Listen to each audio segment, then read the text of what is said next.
Type abilities to you with clues. 4 clues. After 2 clues, you can guess. Okay. If you guess wrong or if you don't guess, I'll give you another clue. You try to guess again. Can I say, for example, brand Q? But I can't be Garen ability. I have to be Garen Q or Garen W. But it can be like a passive, right, as well? Oh, no passives. Champion and ability. And if you don't guess, I give you a 4th clue. So I just keep guessing till I get it or not. So it's basically the faster, the better. That sounds super easy. I'm terrible at this, I think.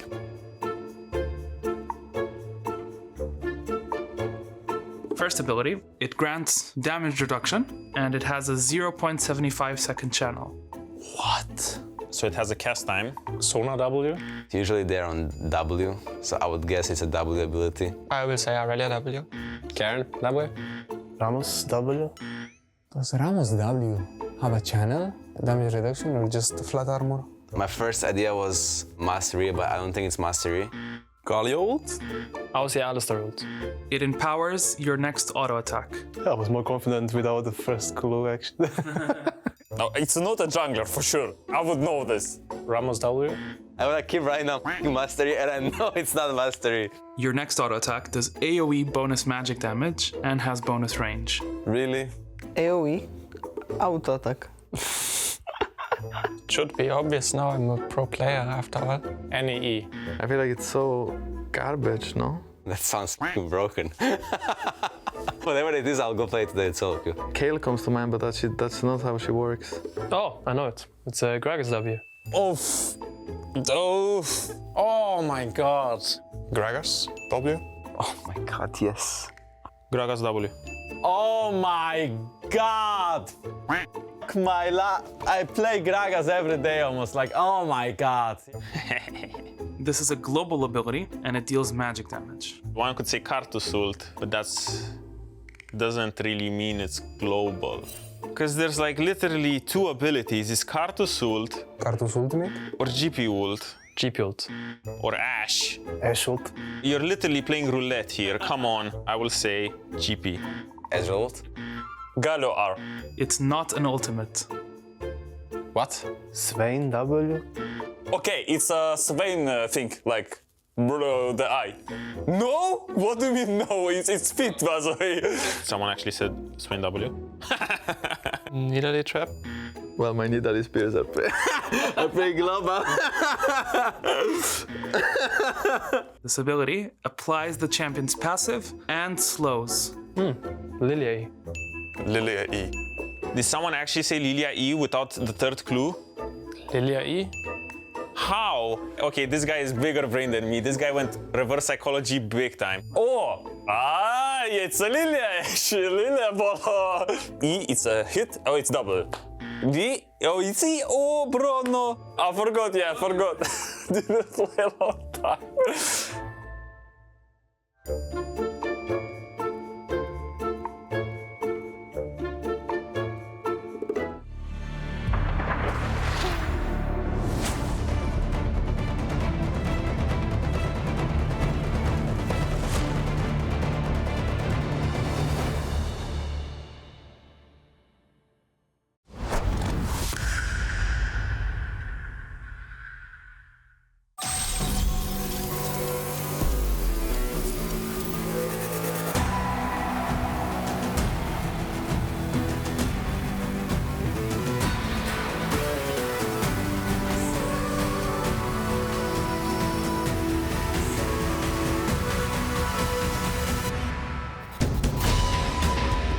Welcome back to the LEC, fellow gamers. We're live from Berlin, Germany to bring you week 6, day 2 of the spring season. We did have quite an entertaining pop quiz there, and you can check out the full episode at youtube.com/LEC. But we've got more League of Legends to get into, because yesterday brought about another day of surprises as the upsets continue to happen and teams fight for survival. Playoffs draw ever closer and no one's position is safe just yet.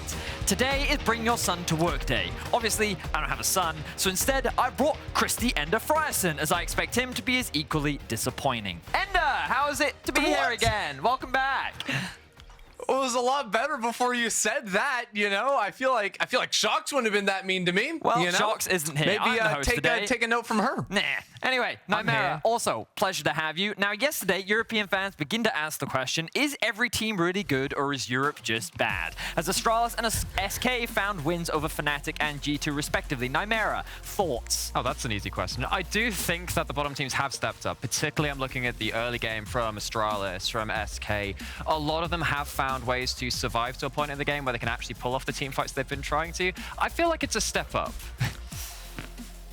Yeah, and I think from looking at SK in particular, I was so happy to see Gilius back on an early game jungler and actually finding that level of impact. Because I feel like Gilius in the past, when he's been considered really strong in the LEC, it's been on these early game ganking champions, and he was able to set up SK with a strong early game that they then capitalized on to take down G2. And importantly for me, though they have tried to play out their early game a little cleaner just in general throughout the whole split, it's the leads in the bot lane which have meant the most. You look at Jezu finally getting to teamfight on Jinx rather than just having these really bad tower dives, having these laning phases just fall apart. Seeing Jezu and Treats actually be a factor in SK's games is exactly what they needed to see. It certainly is. We'll see if SK can continue that trajectory today, but we also have to talk about Astralis, because the big question on everyone's mind is, can the miracle run happen once again? Nightmare, give me some confidence. So I'm not going to do that. That's not the answer. That's not the correct answer. Okay, well, can it happen? Yes, technically. That's and they've had some great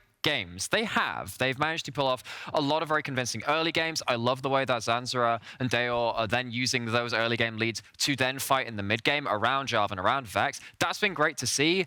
But miracle runs don't grow on trees, Sveti. Okay, fine. We'll move away from Astralis for now, but I'll keep optimistic about the miracle run. And talk to me a little bit about Misfits, because it seems that after their win against XL yesterday, a lot of teams have to show a lot more respect to this competitor.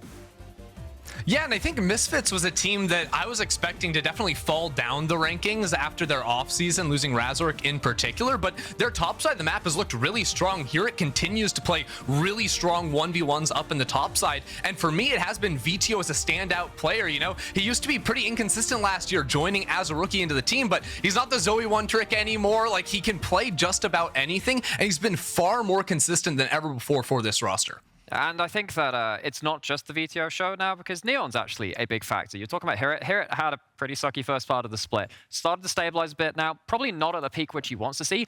That actually gives enough of a ceiling to Misfits, which maybe we haven't seen yet, which is even crazier to think of. But across the board, it's an ensemble performance. It does definitely feel like that. Misfits definitely on the up and up. We'll see as soon. They will have to go up against Rogue, whose death seems to have been greatly exaggerated. A lot of people seem to have thought that last week, given their 0-2 week, Rogue was starting to choke. Rogue time has suddenly occurred. It was the end of Rogue, but then they came in and they absolutely smashed yesterday. Yeah, and I would seriously suggest going back and watching the PGL from yesterday when Odoamne talked, because he had so many exciting things to say about how actually last week it was a bit of a meta flub. They tried some stuff. The Ahri was not good. And yeah, it looks like they've had a good resurgence.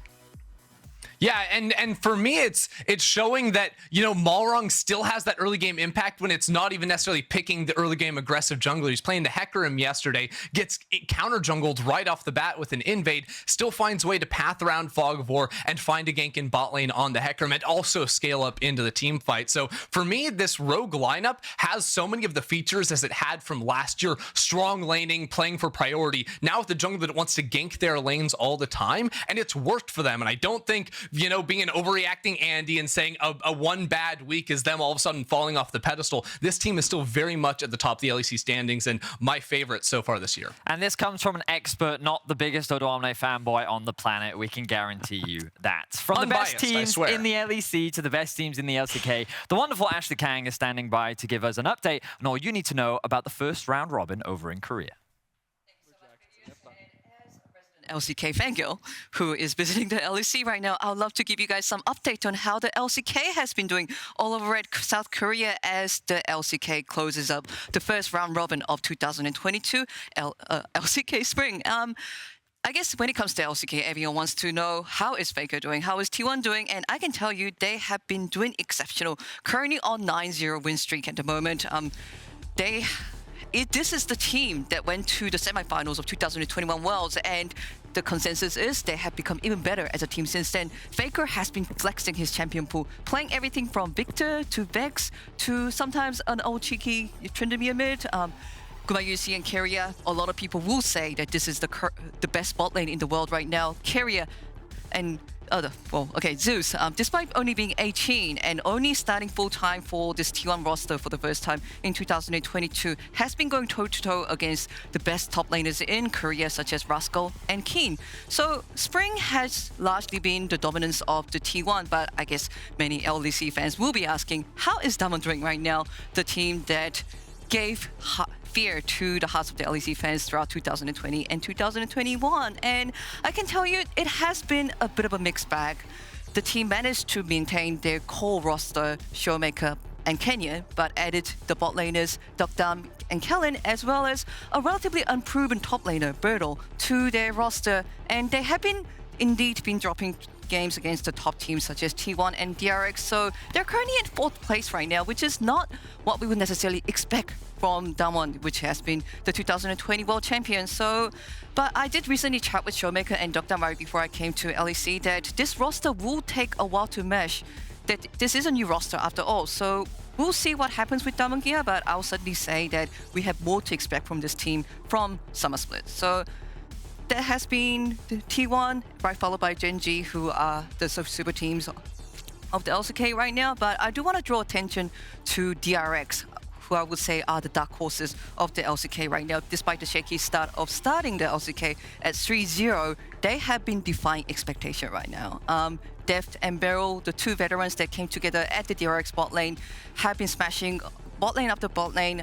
Deft is currently on 80% win rate in his all-time career, and many people will say that despite Deft being one of the oldest veterans in the LCK, actually been playing for his 8th year, would be in the peak of his form. And Deft, in his recent interview, said to me that he considers this his last year in the LCK, and that actually makes him play more aggressively, with more confidence and with less hesitation, so to speak. So if you love Deft, a beloved player in the League of Legends scene, and want to see more of him, his last dance, so to speak, I will definitely tune into the LCK. So thank you for joining me on this LCK update, a small adventure back to South Korea. And now back to you, Vedius. Thank you so much, Ashley. Wow, that doesn't sound terrifying at all. We'll be fine at MSI, right, guys? We'll be fine. Yeah? We're fine?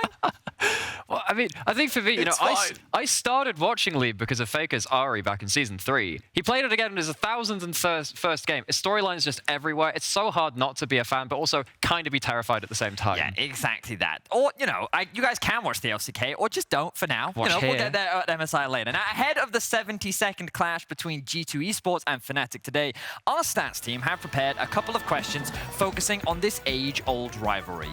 Everyone at home can join the action at discord.lec.gg. Just go into the voting channel and guess the correct answer. Sounds really easy. Even Ender could do it. Right, now, how many total games have both Fnatic and G2 played in LEC history combined? Oh, does this include everything predating? Combined, Nightmare. 812 is your first option. 993 is your second.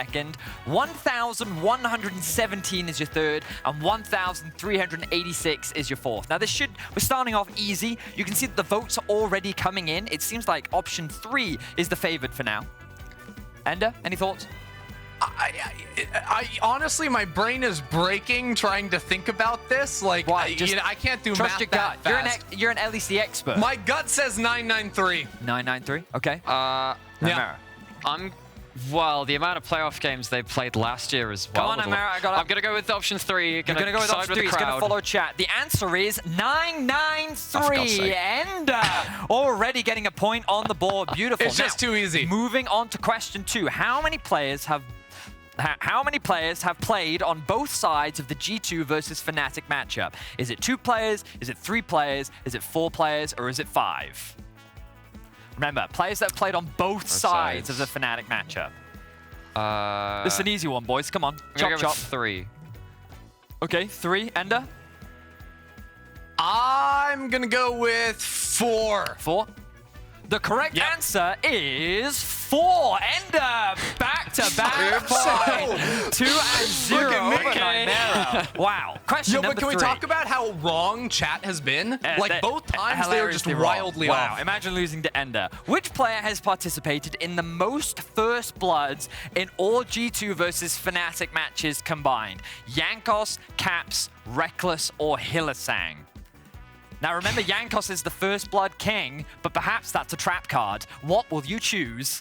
Yeah, but then there's also junglers before Jankos in this Discord is matchup. currently leading with Jankos, but what do you guys think? Come on. I think it's Caps. You think it's Caps? Caps. Ender? Oh, wrong. You don't know. Every Fnatic game was gank bot lane for years and years, and then G2 was the same. It's Reckless. It's Reckless. The answer is Caps. First point goes over to Nightmare. He's looking to catch up with Ender. Final question. Will Ender hold the lead or will Nightmare draw it close? Here we go. How many dragons... Oh, of course, quick shot guys in the voice. And how many dragons have been killed in all G2 versus Fnatic matches combined? 135, 189, 231, or 273? I'm going to go with... Because the amount of times these went late game, I reckon we had like loads of... Answer. Okay, I'm going to go 231. 72 games. 231. You're going with Discord. Got False. What are you going with, Ender? False. So here's the thing. Look, Nameri, he just goes with whatever chat says. Okay. The I have fact reasons. Is 1 + 8. Hear me out. 1 + 8 equals 9. Yep. You're going with option B. You're going with option B. The dragon stats can't lie. 1 + 8 equals 9. It's underneath 9. Is 273. You're both wrong, but that does in fact mean that Ender leads with a score of 2/1. Discord, you only got 1 point, which means that Ender is the winner, which is really quite shameful. Now, tonight's stories will be told, memories will be created, and memes will flourish as G2 Esports and Fnatic look to hit the rift in our LG Ultra Gear match of the week. I'm the GOAT. G2 and Fnatic has given us some of the best games in the history of the LEC. They have brought us the highest highs and the greatest heartbreaks. This is what Peak League of Legends looks like, and it comes from Europe. G2 have just dismantled RNG, and they're going to make their way to the semi-finals. Fnatic are the kings of the West, and they will represent in the World Finals.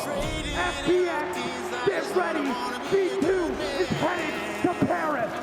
Obviously, we changed a lot this offseason, and it feels great to just hear new opinions and not having all this luggage, I guess, of the past. I think if both G2 and us make it to the finals, then it could like renew the rivalry. Fnatic take down G2.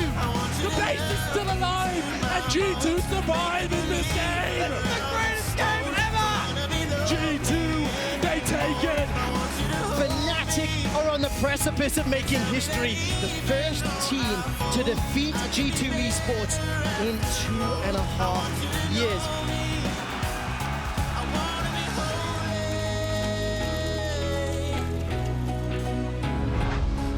We are seeing our old heroes replaced by new ones, and a rebirth for both these teams.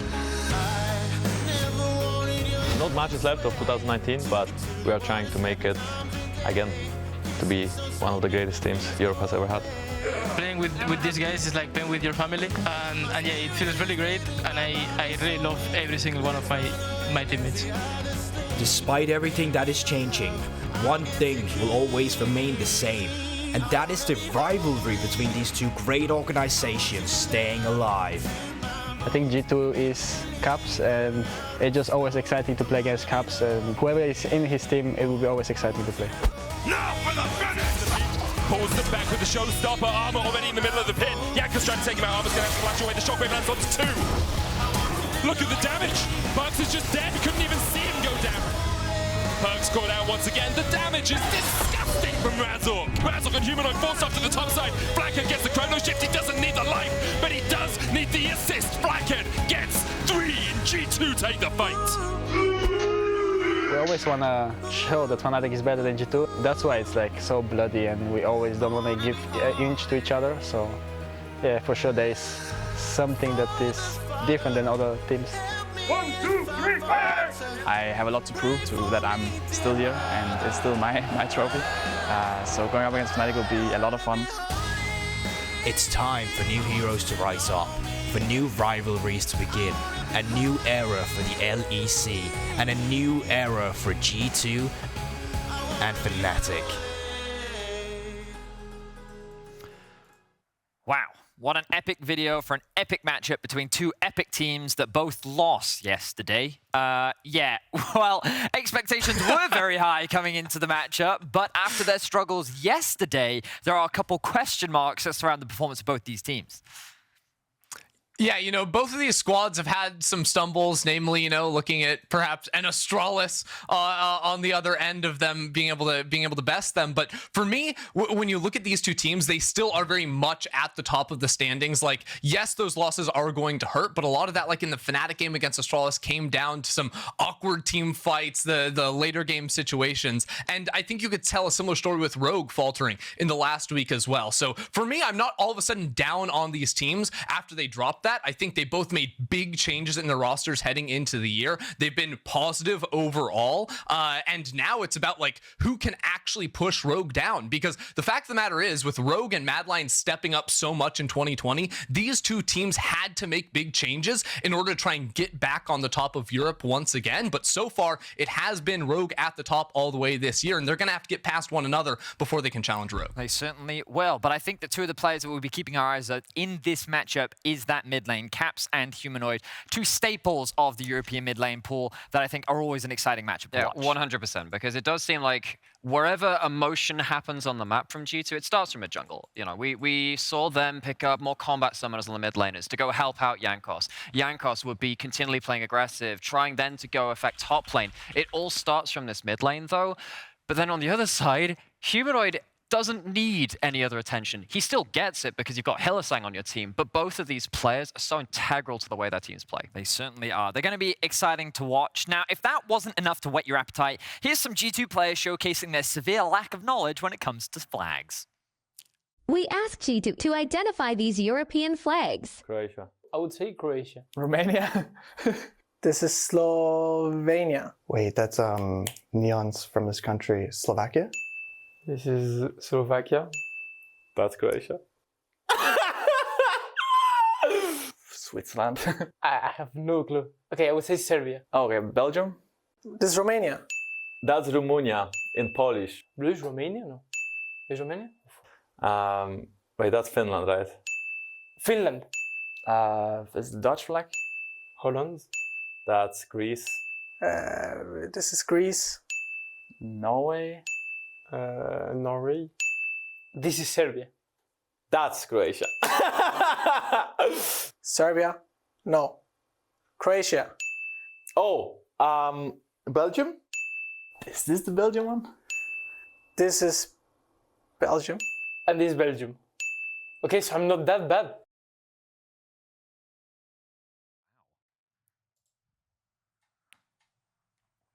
Watch more. Okay, so, you know, knowledge actually better than mine. Fair play, fair play. Now, unsurprisingly, we've got some League of Legends to get through today, and there are some interesting matches that may pique one's interest. Nightmare, you are one. Are there any that perhaps pique your interest? Yes, there are several, but the one in particular is Mad vs Misfits. I think that both of these teams are now on quite different trajectories. You see Mad Lions. We kind of put them under the spotlight yesterday and said, look, this is a team which could realistically miss playoffs, even though they are back-to-back champions. Misfits, on the other side, have somehow snuck into second, seriously impressing so far.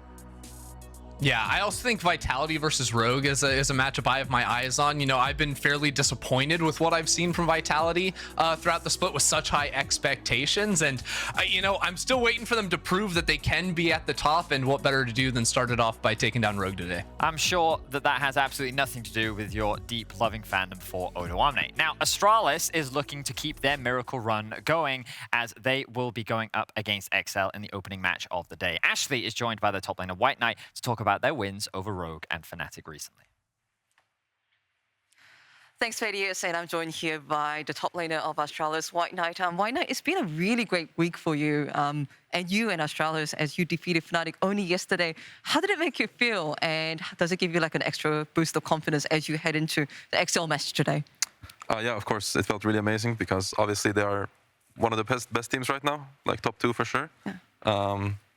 And we didn't expect to do maybe this well that we did against them, honestly, but it turned out that we all played a pretty good game, I think. So yeah, I mean, if we all play well, I think we can even beat any of the best teams. So that's a very positive surprise, I think. So yeah, I'm really happy. Like, what do you think has been improving for Astralis? Because the narrative always has been Astralis has very convincing early games, but doesn't always get to translate it into the mid game or late game macros. So have you, as a teammate within Astralis, been noticing any change to how the team approaches the game? Well, yeah, I think we're really good at early game, but we're also really good at throwing our leads. So that's something like we have to work on for sure. Maybe we're too eager to fight sometimes, even taking the bad fights sometimes, which causes us to throw our leads. But I think we're working on it, and we're hopefully getting a bit better slowly but surely. So I'm excited to see about today's game, how it will go. You guys been obviously getting better because you've been defeating Rogue and Fnatic. Do you actually notice the progress within yourself? I mean, honestly, it's a bit hard to say because the results are what they are. I didn't think we're a bad team, like even at the start of the split, but we were really inconsistent, and I think we're just kind of getting a bit more consistent. But I mean, obviously, we're still really inconsistent. It's just like some games we play really bad, we just lose in 20 minutes, and some games we can just beat the best teams. So we just have to keep working and keep grinding and pick up some wins. And also, in a conversation yesterday with Promise Q told me that he possibly almost felt angry at the current situation that Astralis was in, and there was actually a fuel or drive to him for him to improve his performance, and now he's a bit happier with his form. I also want to talk about your own mindset and how your mindset has been in the last couple of weeks and whether it has changed by defeating Rogue and Fnatic recently. I mean, yeah, for sure it has been better after beating the better teams. But yeah, I understand where Promise Q comes from. I for sure get angry at myself if I have a really bad game and I let my team down. Then so I get really motivated to improve.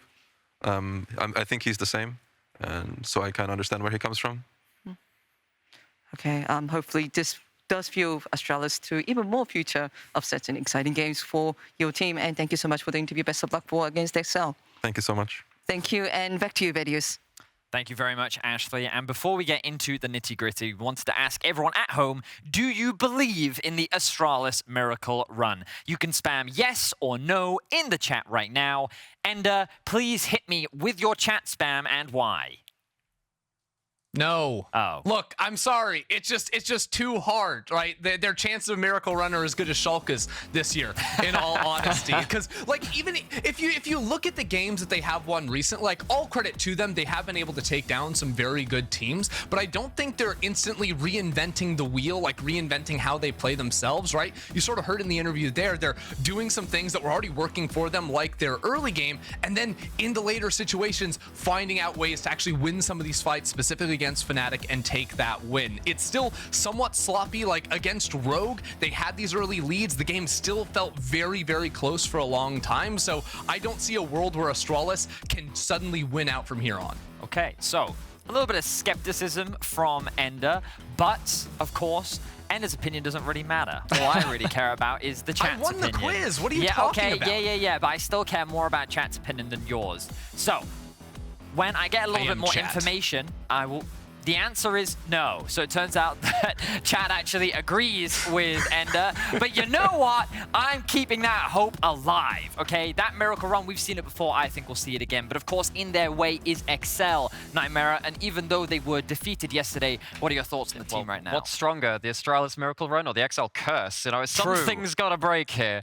Although I guess they would both work in the same way in this instance. But either way, I think that XL had a really crushing loss yesterday because it felt like they lost in a way that they were typically succeeding against Misfits. It felt like they were out-thought in the mid-game. Even when the game devolved, they were not in control of the game. If they play like they didn't do against Misfits, they showed the games before that, I'm quite confident in their chances in this game too. But even then, that's a crushing loss for them to have in this playoffs race. Yeah, and for me, what I'd like to see XL go back to is I think XL have looked strongest when they have really like hard forcing champions, like Finn on a Malphite in the top lane, you know, like Thresh playing for picks out of Fog of War, like champions that can sort of like jump on their opponents and act decisively. I feel like those are the games that XL have looked a little bit stronger than others.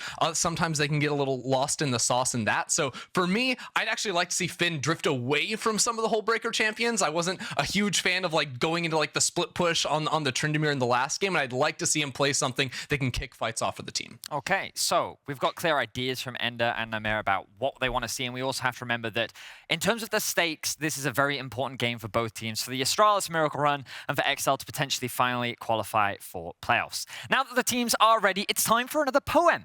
Roses are red, I break hearts like an iceberg, the casters are ready, it's Medic and Goldberg.